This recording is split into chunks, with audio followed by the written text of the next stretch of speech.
Hey, so guys, this is Avros and welcome back to my channel.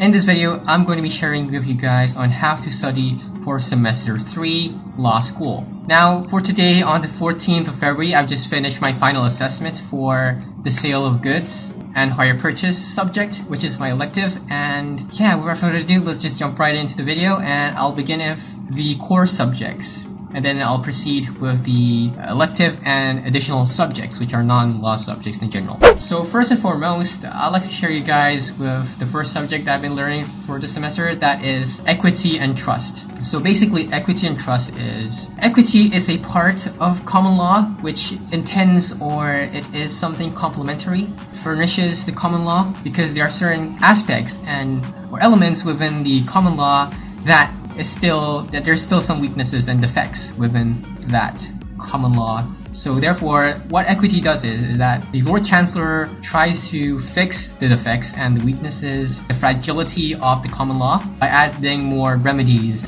And it is actually applied in Malaysia through the Civil Law Act. If you guys remember, in the first semester, we have common law and equity. So for Sem 3, other than the common law, you'll be starting to learn the history of equity in Sem 3 and how it applies to other branches of law in the upcoming semesters as well. Apart from equity, there's trust, where trust is basically, dalam bahasa Melayu, orang panggil pemegang amanah lah. So, pemegang amanah ataupun trust is where you have three parties. It's like the settler, the trustee, and the beneficiary. So, the trustee holds the property of the settler for the benefit of the beneficiary. So, korang faham tak? So, contohnya, your parent, ayah korang ke, mak korang ke, or someone, dia bagi kuasa dekat seseorang untuk jaga harta tu untuk kebaikan korang. Macam tu lah the concept, something like that. So, korang akan belajar the elements. When does a trust is established, when it is fabricated, when it is formed, when it's enforceable. That is something that you guys will be learning under equity and trust. What are the books that you guys will be using is these books. So, you guys will be using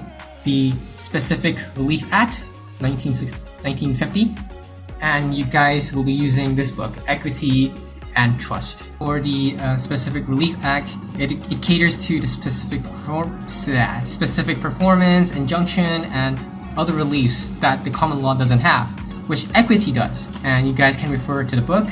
This is the book that I've been using for throughout semester 3. And I think that you guys should keep this book until Sem 4 because there's going to be another subject called Administration of Trust. Next up, I'm going to show you guys admin law and together with the federal constitution.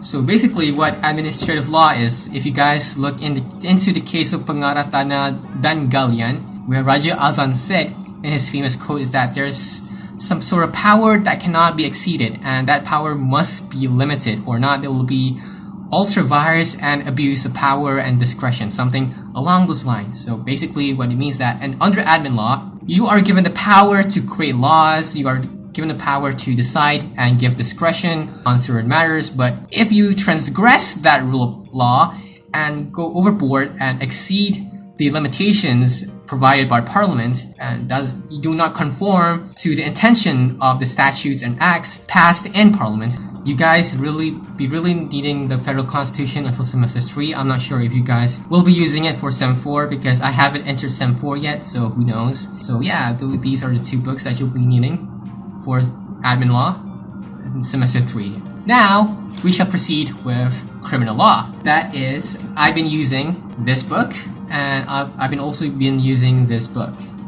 Alright guys, so for criminal law, this semester there's going to be criminal law 2 for Sem 4, but semester 3 is all about the defenses. So when you guys, if a person were to commit a crime, then there will be defenses available for them during the defense stage. So when the prosecution team proves beyond reasonable doubt, then it is the duty of the defense counsel to raise any reasonable doubt with the defenses in reliance to defend their own respective clients. So therefore, in this semester, we have different variants of defenses, which includes there will be no mens rea, there was actually no actus reus.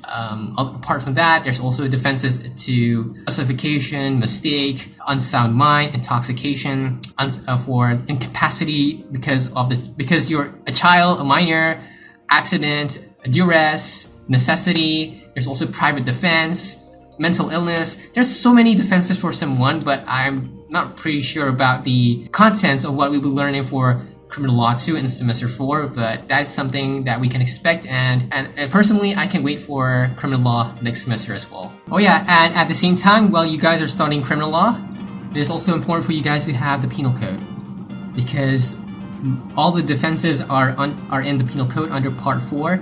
If I'm not mistaken, it's between Section 76 until Section 105 or 106 for defenses. So for this semester, I reiterate, we shall be focusing on and emphasizing on the defenses when it comes to the defense stage, when the prosecution successfully proves beyond reasonable doubt. Now, I will also like to show you guys another subject for semester 3, a core law subject, which is land law. And you guys will be using a lot of thick books.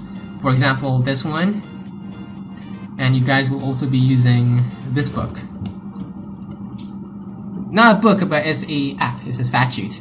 So it's really thick. You guys have to memorize a lot of stuff within the laws of land law, because in this semester you guys will be learning a lot on the procedures on how to dispose land, perhaps through alienation or temporary occupation license. Perhaps you guys can lease, dispose the land. When you alienate the land, you guys can lease the land. You guys can rent the land to people, and I can't remember, but those are some of the key aspects that you guys will be learning for land law. It's a really very one of the most, I won't say condensed, it's the most packed. It's the most, I don't know, but you guys have to experience studying these courses, these subjects in semester 3 in order to really understand and experience how it feels, because this is just my personal opinion. It may be true or not. So again, yeah, you guys have to experience and you guys have to study it for yourself in order to know how it feels. So those are the core law subjects, and now we shall be proceeding with the electives and other non-law subjects. Okay, so first and foremost is the elective law subject. I'm taking SOGA this semester. When you enter semester 3, you have a choice to choose any elective law subjects, which includes SOGA, Sale of Goods and Hire Purchase, which is the one that I'm taking. Secondly, you guys can take arbitration, ADR. I think it stands for alternate dispute resolution. I think that's what it stands for, ADR. You guys can take law and politics, and lastly there is law and morals. I don't know what's the difference between law and politics and law and morals. I think law and morals is more about jurisprudence, the philosophy like Aristotle, Herodotus, St. Augustine, positivism, moralism, something. I think you guys have learned this in Denkil during Sem 1 or Sem 2 for Law 012. It's more about the philosophy and morality. It's something very, it's not much of a thing that you can guys find in statutes and acts or precedents. It's something more academic or something more abstract in nature. However, for law and politics, I think it has something to do more with current issues, because I've seen some of my classmates post on their social media. They did research about the Democrats and Republicans in America. I assume it's more about the political system of other countries around the world. ADR is something more about arbitration, mediation. You guys don't go to court. Instead of going to court, you guys do it outside of court, which is not, I think it's not binding for certain. I think ADR is binding, but mediation, negotiation, settlement, those aren't binding, but it's something that you don't do outside courts. And I think it's faster if you do it in ADR instead of courts, because court cases takes up to many years, but ADR is really quick. Yeah, I think I don't really know much of the difference. That's the only thing. So if you guys want to know more, you guys take ADR. For SOGA is more about the goods that you give to people. For example, you buy something and you have to determine whether that stuff has actually been given to you and what are the liabilities of each parties. For example, if you want to sell an apple out of 1,000 apples, so whether that apple actually belongs to that person when you sell it, I think you guys will know if you take the subject. And I think it revolves a lot in our daily lives, especially in Lazada or Shopee or daily transactions. I think it's really important, and among the reasons why I took SOGA, because I thought I could become a rich person if I took SOGA. But yeah, I mean, take the law elective that you guys feel comfortable with. Don't think about the fame and fortune, the wealth. Think about just passing your exams, I guess. That was kind of a fantasy that I had when the first time I took SOGA.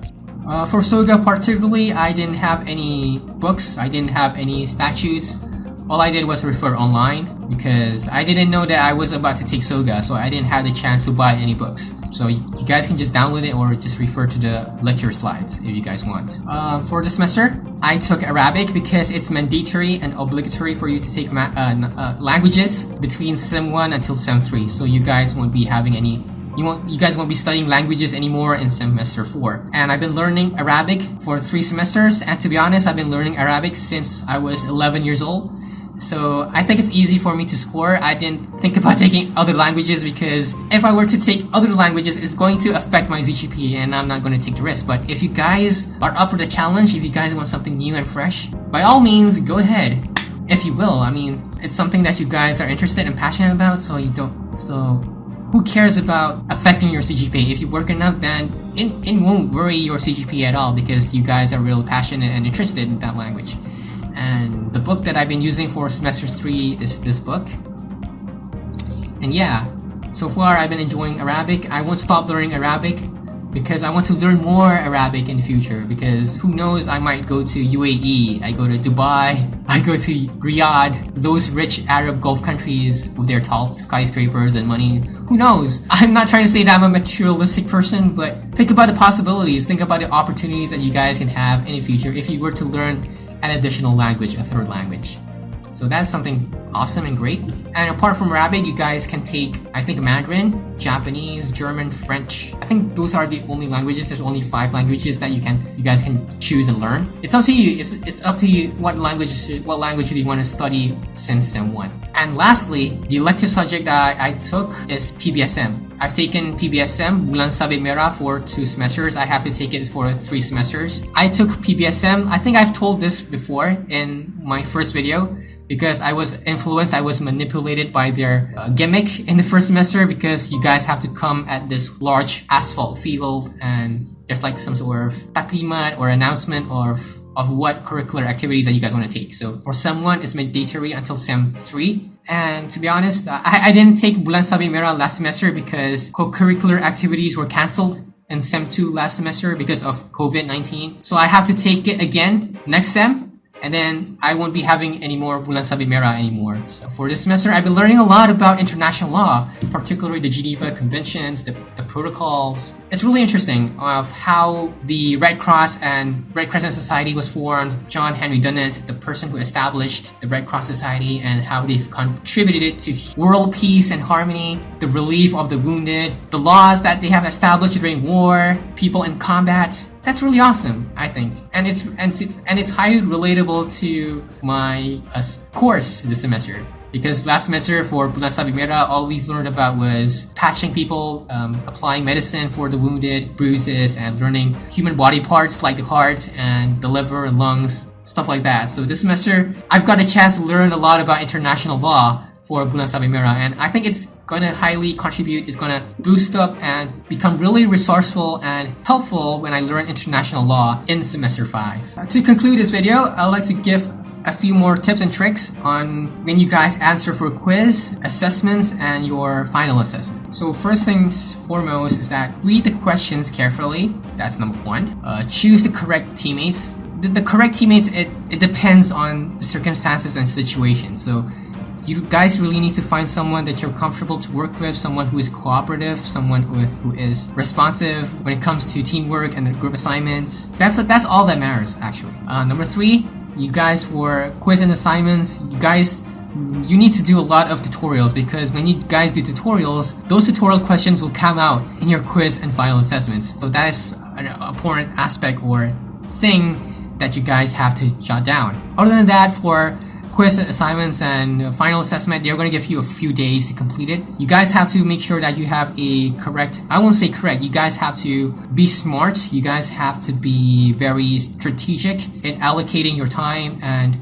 scheduling the appropriate time when you feel like you want to study and do your assignments, quiz, and final assessment, because if not, you guys will end up procrastinating and wasting a lot of your time, and you'll do stuff at the last minute. So that's not really good. You guys have to be really prepared and or not is going to affect your CGPA, it's going to affect your carry marks in a lot of ways. So, and last and not least is, I guess that you guys need to have and take a lot of rest, because your mental and physical health is very important. If you guys feel stressed out or depressed, then find something that can make you guys less stressful, less depressed, make you guys enjoy yourself, and find something that you guys think is fun. For example, like listen to music, play video games, watch YouTube videos, or read memes or watch memes. That's a good way to reduce and overall mitigate or decrease the amount of stress and depression that you guys have.